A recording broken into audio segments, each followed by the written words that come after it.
할렐루야. 간밤에도 잘 주무셨나요? 제가 기도함으로써 새벽 기도에 시작하도록 하겠습니다. 하나님 아버지, 참으로 감사드립니다. 저희들 내세울 것도 없고 연약하고 부족한 자들입니다. 하나님의 자녀 삼아주셔서 오늘도 하나님 안에서 평화를 누리며 또한 주님 주신 은혜 가운데 이렇게 예배케 하심을 감사드립니다. 주님, 우리의 삶 하나님이 아니면, 하나님의 은혜가 아니면 살 수가 없기에 저희들 예배로 하나님께 엎드립니다. 또한 하나님께 나갑니다. 주님, 이 연약하고 부족한 우리의 삶을 주님께서 주장하여 주시고 인도하여 주시옵소서. 그리하여 우리의 삶에 예수 그리스도의 향기와 예수 그리스도의 사랑이 넘치는 삶을 살기를 원합니다. 또한 이 은혜와 사랑을 우리 주변에 있는 사람들에게 나누어주며 베풀어 주기를 원합니다.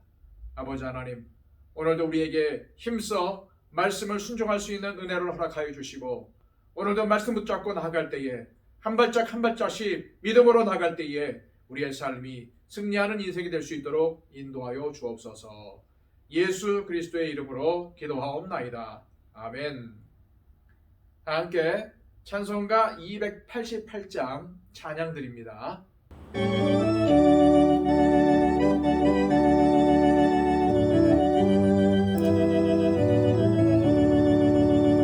예수를 나의 구주 삼고 성령과 피로써 거듭나니 이 세상에서 내 영혼이 하늘의 영광 누리도다. 이것이 나의 간증이요 이것이 나의 찬송이세.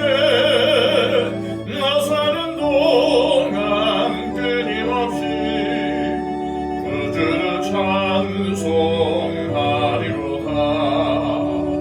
온전히 주께 맡긴 내 영 사랑의 음성을 듣는 중에 천사들 왕래하는 것과 하늘의 영광 보리로다. 이것이 나의 간증이요 이것이 나의 찬송이세. 나 사는 동안 끊임없이 구주를 찬송하리로다. 주 안의 기쁨 누림으로 마음의 풍랑이 잔잔하니 세상과 나는 구속한 주만 보이도다. 이것이 나의 간증이요 이것이 나의 찬송이세. 나 사는 동안 끊임없이 구주를 찬송하리로다.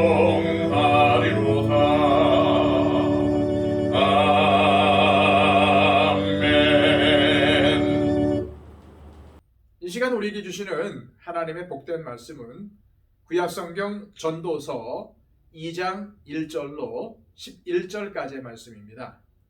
구약성경 948쪽입니다. 하나님의 말씀입니다. 나는 내 마음에 이르기를 자, 내가 시험 삼아 너를 즐겁게 하리니 너는 낙을 누리라 하였으나 보라, 이것도 헛되도다. 내게 웃음에 관하여 말하여 이르기를 그것은 미친 것이라 하였고 희노에 대하여 이르기를 이것이 무슨 소용이 있는가 하였노라. 내가 내 마음으로 깊이 생각하기를 내가 어떻게 하여야 내 마음을 지혜로 다스리면서 술로 내 육신을 즐겁게 할까? 또 내가 어떻게 하여야 천하의 인생들이 그들의 인생을 살아가는 동안 어떤 것이 선한 일인지를 알아볼 때까지 내 어리석음을 꼭 붙잡아둘까 하여 나의 사업을 크게 하였노라. 내가 나를 위하여 집들을 짓고 포도원을 일구며 여러 동산과 과원을 만들고 그 가운데에 각종 과목을 심었으며 나를 위하여 수목을 기르는 삼림에 물을 주기 위하여 못들을 팠으며 남녀노비들을 사기도 하였고 나를 위하여 집에서 종들을 낳기도 하였으며 나보다 먼저 예루살렘에 있던 모든 자들보다도 내가 소와 양떼의 소유를 더 많이 가졌으며 은금과 왕들이 소유한 보배와 여러 지방의 보배를 나를 위하여 쌓고 또 노래하는 남녀들과 인생들이 기뻐하는 처첩들을 많이 두었노라. 내가 이같이 창성하여 나보다 먼저 예루살렘에 있던 모든 자들보다 더 창성하니 내 지혜도 내게 여전하도다. 무엇이든지 내 눈이 원하는 것을 내가 금하지 아니하며 무엇이든지 내 마음이 즐거워하는 것을 내가 막지 아니하였으니 이는 나의 모든 수고를 내 마음이 기뻐하였음이라. 이것이 나의 모든 수고로 말미암아 얻은 몫이로다. 그 후에 내가 생각해 본즉 내 손으로 한 모든 일과 내가 수고한 모든 것이 다 헛되어 바람을 잡는 것이며 해 아래에서 무익한 것이로다. 아멘.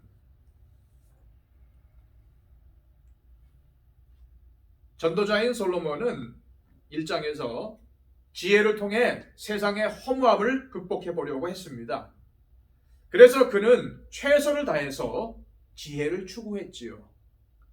하지만 그는 열심히 지혜를 추구하면서 지혜가 많으면 번뇌도 많으니 지식을 더하는 자는 근심이 더하느니라 라는 사실을 깨닫게 되었습니다. 세상 지혜로서는 인생의 허무함을 극복할 수 없다는 것을 인정한 것이죠. 그러자 이제는 쾌락과 즐거움을 통해서 인생의 의미를 발견하고자 했습니다. 그런데 전도자는 아예 처음부터 이러한 결론을 내립니다. 1절입니다. 나는 내 마음에 이르기를 자, 내가 시험 삼아 너를 즐겁게 하리니 너는 낙을 누리리라 하였으나 보라, 이것도 헛되도다. 전도자는 만취 상태에 이르기까지 술을 마시며 삶의 즐거움을 찾으려고 했습니다. 술은 인생의 고통을 잠시 잊게 하는 힘이 있죠. 그래서 실제로 경기가 안 좋을수록 술 판매량이 늘어난다는 말도 있지 않습니까? 하지만 술을 마시며 웃고 즐기는 삶에서도 그는 만족감을 느끼지 못했습니다. 그래서 그는 사람이 과연 이 세상에서 무엇을 하며 살아야 즐겁고 행복할 수 있는지 알아보려고 여러 가지를 시도해 봤습니다. 집을 여러 채 건축하였고 정원도 가꾸었습니다. 정원에는 온갖 과일나물들을 심었고 나무에 물을 대려고 못도 만들었습니다. 남녀 종들을 사기도 하고 그 수를 더 많이 늘리기도 했습니다. 또 많은 소와 양떼를 거느리기도 했고 금과 은과 여러 보물들을 모았으며 노래하는 남녀들과 많은 초와 첩을 두기도 했습니다. 이처럼 자신이 하고 싶었던 것, 누리고 싶었던 것을 원 없이 했습니다. 그런 후에 그는 이렇게 결론을 내립니다. 10절에서 11절까지의 말씀입니다. 무엇이든지 내 눈이 원하는 것을 내가 금하지 아니하며 무엇이든지 내 마음이 즐거워하는 것을 내가 막지 아니하였으니 이는 나의 모든 수고를 내 마음이 기뻐하였음이라. 이것이 나의 모든 수고로 말미암아 얻은 몫이로다. 그 후에 내가 생각해 본즉 내 손으로 한 모든 일과 내가 수고한 모든 것이 다 헛되어 바람을 잡는 것이며 해 아래에서 무익한 것이로다.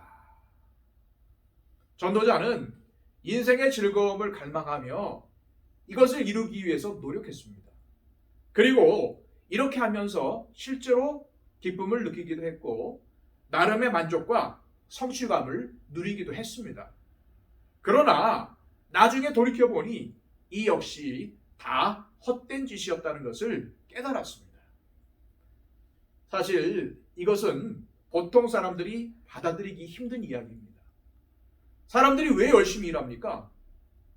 사람들에게 왜 그렇게 열심히 일하냐고 물어보면 대부분 잘 먹고 잘 살고 싶어서 라고 말할 겁니다. 그럼 어떻게 하면 행복하게 잘 살 수 있을 것 같냐고 물으면 돈을 많이 벌면 행복할 수 있을 것 같다고 말을 하겠죠. 하지만 전도자가 우리에게 증언하는 것은 이것 역시도 헛되다는 것입니다. 그렇다면 왜 전도자는 인생의 즐거움을 위해 살아왔던 지난 날들이 헛되다고 한 것일까요? 그 이유는 그가 자기 중심적인 삶을 살았기 때문입니다. 말씀을 통해서 보았지만 전도자는 자신을 즐겁게 하려고 여러 가지 일들을 벌였고 행했습니다.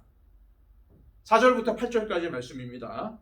내가 나를 위하여 집들을 짓고 포도원을 일구며 여러 동산과 과원을 만들고 그 가운데에 각종 과목을 심었으며 나를 위하여 수목을 기르는 삼림에 물을 주기 위하여 못들을 팠으며 남녀노비들을 사기도 하였고 나를 위하여 집에서 종들을 낳기도 하였으며 나보다 먼저 예루살렘에 있던 모든 자들보다 내가 소와 양떼의 소유를 더 많이 가졌으며 은금과 왕들이 소유한 보배와 여러 지방의 보배를 위하여 쌓고 또 노래하는 남녀들과 인생들이 기뻐하는 처첩을 많이 두었노라.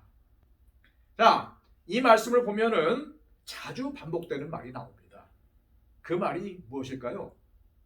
그것은 바로 나를 위하여입니다.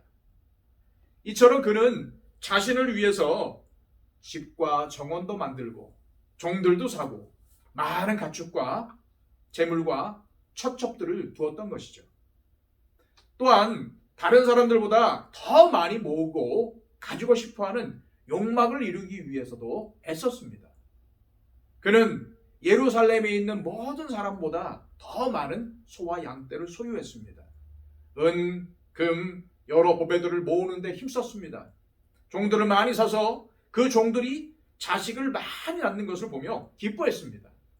종들이 낳은 자식들도 다 자기 소유가 되었기 때문이죠. 그가 말한 대로 무엇이든지 내 눈이 원하는 것을 내가 금하지 아니하며 무엇이든지 내 마음이 즐거워하는 것을 막지 않았다라고 할 정도였습니다. 그는 왕이었습니다. 그런 이유로 그는 보통 사람은 상상할 수도 없는 부귀영화를 누려본 것이죠. 하지만 나중에 시간이 지나고 그 시절을 돌아보니까 이게 다 헛되고 부질없는 짓이었다는 것을 알게 된 것입니다. 왜 그럴까요?